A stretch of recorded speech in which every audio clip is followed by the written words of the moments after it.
The margin for error is so small. I mean, 1/2 a step too late or too early, and you don't quite make it. 1/2 second too slow, too fast, you don't quite catch it. The inches we need are everywhere around us.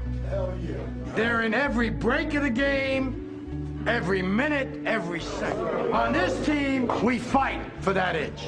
On this team, we tear ourselves and everyone else around us to pieces for that inch. Because we know when we add up all those inches, that's gonna make the fucking difference between winning and losing. Hey guys, Fundies the Mercenary here with another Dropsuit loadout. In this video, I'm going to show you how I fit my Mimitar Assault suit. In this build, I decided to go Mimitar Assault, and I decided to go flintlock pistols. At the beginning of the build, I was using the Scrambler rifle and flintlock pistol. Just recently, I decided to go dual flintlock. But yeah, I'm going to show you how I fit this out and why I do it. So to start off with, I go obviously flintlock pistol, and if you're going to use the flintlock, you really should probably be using the prototype, because anything less it sucks. So if you're gonna fit this loadout, you're gonna want to use the core flintlock pistol or the prototype flintlock pistol. I go dual flintlocks because, well, it's good enough to be a primary weapon in my opinion, because of the damage it does, and it's really easy to kill people with it. And if you're going to use it for your primary, why not use one for backup, your sidearm? If you were going to fit a different sidearm, I would recommend the submachine gun or even a scrambler rifle. It's funny saying scrambler rifle as your backup weapon, but for this particular loadout, it makes a great backup weapon. But for myself, I use dual flintlocks. Okay, and if you've watched my videos in the past, you know that I'm a pretty big fan of shield tanking. So I'm going to do a full rack of shields. The shields are basically, if you are new to the game and you don't know, the complex shield extenders are to give you more shield hit points. In my case, I use them as a buffer to not die. But basically the way I work it is, if you want to maximize your shields, armor weighs a lot and it slows you down. You take a penalty in speed. So rather than trying to armor tank, I shield tank so I can maintain my speed and my agility. And that's for your high slots. And then in your mid slots, for this particular loadout, I use 2 basic plates.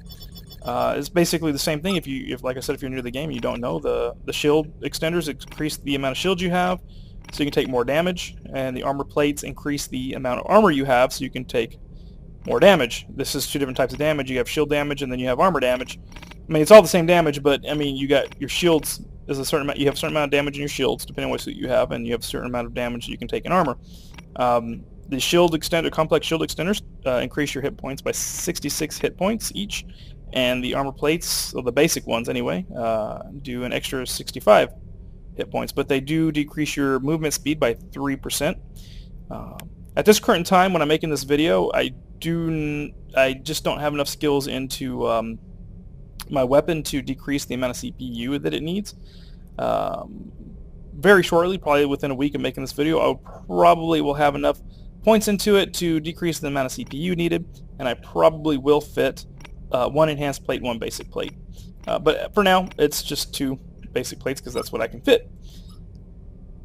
In my equipment slot, I fit a nano hive because, the flintlock pistols, if you don't have the skill that increases the amount you can carry, you only get to carry 17 rounds per weapon, and each magazine, if you're using the Mimitar Assault suit, carries 4 rounds. If you're using any other suit than the Mimitar suit, at level 5, then you're only going to have 3 rounds.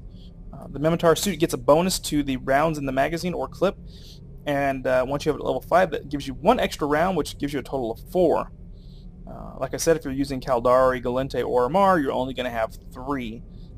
But anyways, with that said, the reason the nano hive is there is to replenish your ammo, because that's what it does. It replenishes your grenade ammo and your bullet ammo and whatever weapon you're using, it replaces ammo, and that's why we carry a nano hive. Some people would carry remote explosives, some people would carry nanite injectors or armor repair, but my playstyle dictates that you need to have ammo, because you've got to be able to replenish your ammo, because when you run out of ammo, your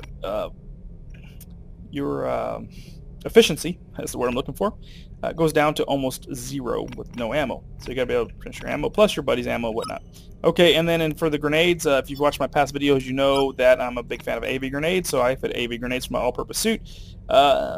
Sometimes I will fit explosive grenades if the situation calls for it, but for my all-purpose suit, I fit AV grenades.